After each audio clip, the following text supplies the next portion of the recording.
Shut up and sit down. Hi, Lynda. Hey, Matt. How's it going? It's good. It's good. Good. It's warm today. It is. It's like 95 degrees, man, and humid. Yeah, very We're in humid. Irvine, California, and you are watching the Making It Happen show. Okay. We are a show for startups, by startups, really helping educate people on going through the process of being a startup. Yep. So, Okay. you excited? Yep, let's start up. All right, cool. We are brought to you by EE. We are a startup service, really consulting company focused on providing great service to startups, whether it's helping with a pitch deck, getting ready to raise money, sales, marketing, all those sorts of things. Which is very involved. I had no idea until I've been with you. And it's like, oh my gosh, I had no idea that's what you had to do. Yeah. So if you're looking for an ear to bounce something off of, you can head to myee.co and see if we could help you. Anyway, today I kind of wanted to ask you a few questions. Okay. I know last episode you got to give me a few questions to answer for the audience. So I kind of wanted to maybe give you a few EQ questions coming from the IQ person. Okay, I'm ready. I can do this. So, from my perspective, I'm not a natural salesperson. Okay. It is just really going up and making the first effort of talking to someone is intimidating, and I've really had to learn and kind of overcome that fear. And I think you've done a lot. Thank You've you. really come Thanks, so Lynda. far. Yes. Thank you. Still working. But I'd like to hear from your perspective, just like what is your process about actually kind of making that first step, especially being in we're trying to provide services to really technical people that it's not in your wheelhouse to talk to these people on a technical basis. Right. How do you prep for that conversation? Like what, you're obviously very confident in going up and talking to anybody, but you are at an information disadvantage. So I guess I'm wondering from your perspective, just how do you go about actually breaking that ice, and what's your kind of strategy for kind of starting a conversation with a potential customer? Okay, these are great questions, and I have explored them, let me tell you. And I've practiced them quite a bit. So the person that I've always been is I've walked in and go, who wants to be my friend? And an engineer person, that is not the way to approach them, or a technical person, because they're a little more introverted. So I walk in thinking, who wants to be my friend? Okay, so you tone it down. I crank it way down. Okay. And I ask a lot of questions. And I'm never afraid to, if they say something and I don't understand, I usually preface, okay, so what does that acronym mean? Sure. What does that mean? And then it almost gives them confidence that I'm a safe person that they can talk to. Sure. Because I'm going to admit I don't know what you're talking about. Do you ever worry about coming off like feeling or looking dumb? Yes. Like Really? You didn't know that? no, I mean, Yeah. he knows I mean, that. it's surprising to hear you say just yes very confidently. Oh, yeah. Like, do you worry that that's gonna hurt your sell? No. No. I never think, oh, I'm not going to land the sale because I don't know anything. Really? Yep. Why not? I think a lot of people would be like, hey, I need to match this person one-to-one. Otherwise, like, they're not gonna think that I can do business for them. You know what I mean? Right. I understand that. So, Like what that's, to be honest, that's like my initial thought is like, all right, I got to be an expert in this industry, and to a point. I've broken that down somewhat, and being like, it's actually kind of fun to be the dumbest person in the room because I get to ask all the dumb questions that, to be totally honest, a lot of people probably want to ask. Right. And they're not dumb questions, as we all know. So no question is dumb question. Although when I talk to an engineer or an IT guy, they've let me know that wasn't too bright. But I get that. But that's their confidence level. And if that makes them feel better about them, I'm totally okay taking that. Sure. Whatever you want to call it. kick to the stomach or something. Sure. I'm okay with that because I feel like we all have an underlying insecurity level, no matter where you are, what you do, what industry you're in. So my background is clothing and fashion.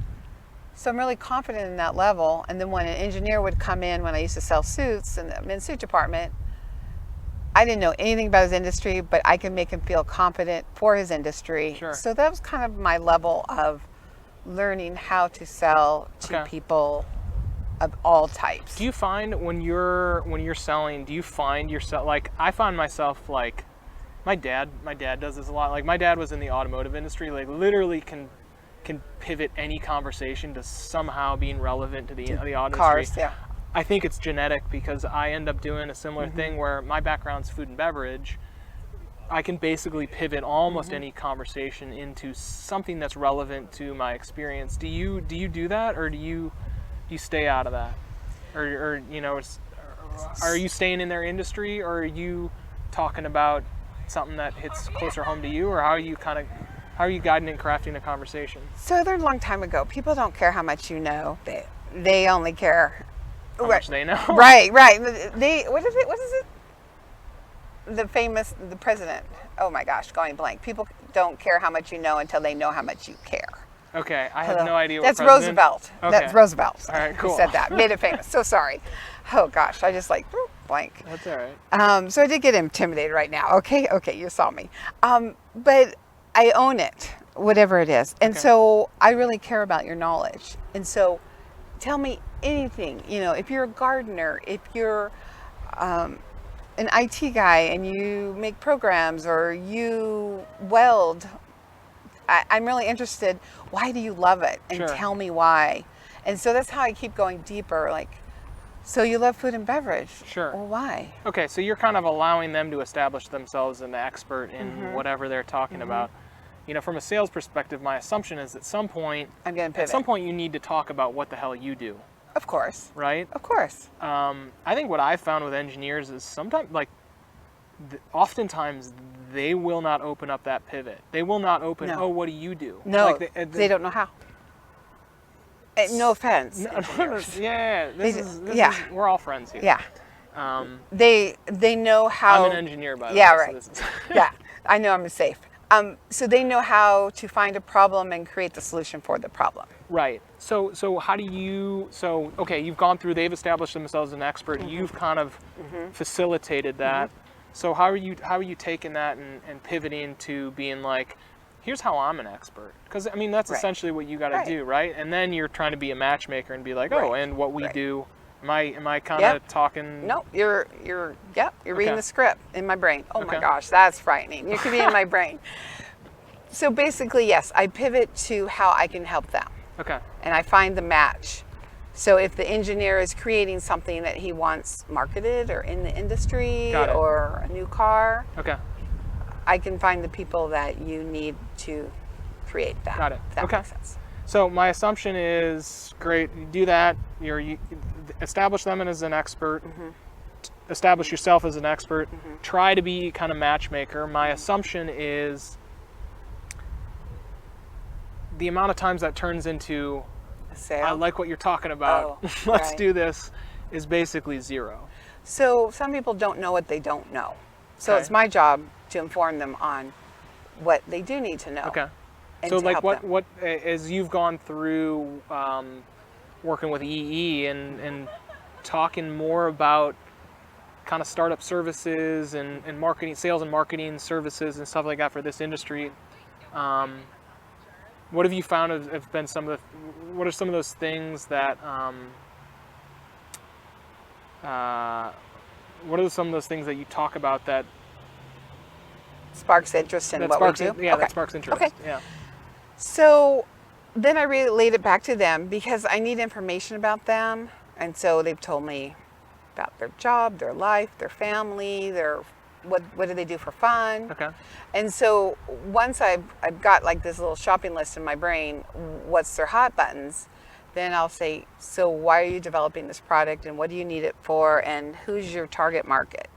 And then the engineer will tell me, let's just use the food and beverage. Yeah. I I went on a picnic without a corkscrew. I decided to invent something so I could have wine on my picnic. Sure. Because I love to be with my family. So then, okay, so how do you communicate that? So I have the communication skills and the EE skills on how to bring it home. Okay. And I want them to want more information. Like, tell me more. So one of the I met with a consultant yesterday, kind of talking through some of these things, and my assumption is, again, tell me if I'm wrong. A lot of engineers, when you ask them like who their target market is, most people will probably tell you. Okay. But often with like a technical founder, and not every time, by the way, this is a gross generality. A technical founder will tell you, but like it takes a really long time to kind of get there. Okay. And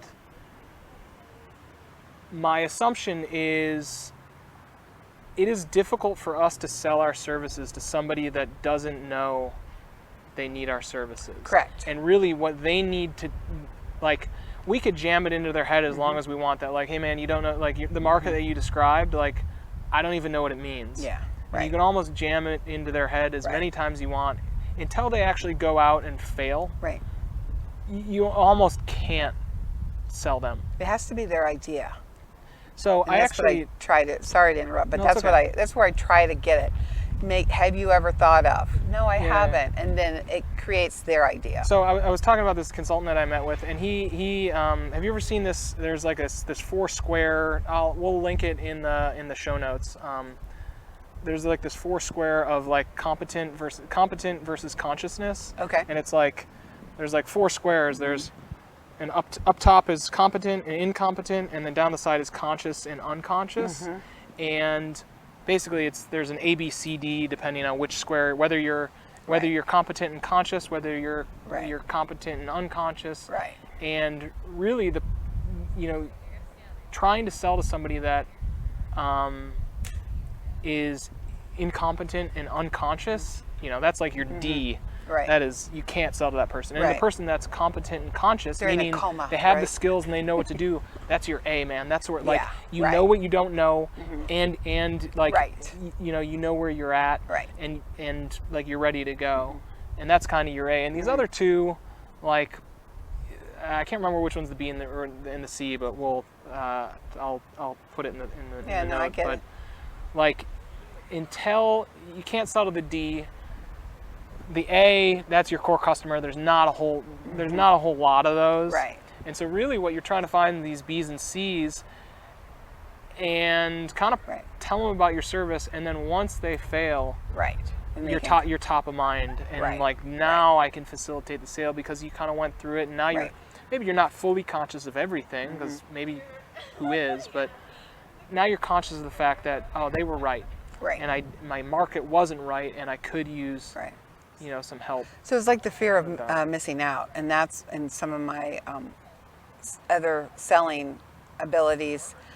People knew information I didn't, and I wanted to find out how they got that information. Okay. So that's where I feel like I want people to feel like they're missing out if they're not using our services, because we have a team of qualified life experience people, and that's what you want. Sure. You don't want book smart, you want life experience Sure. smart.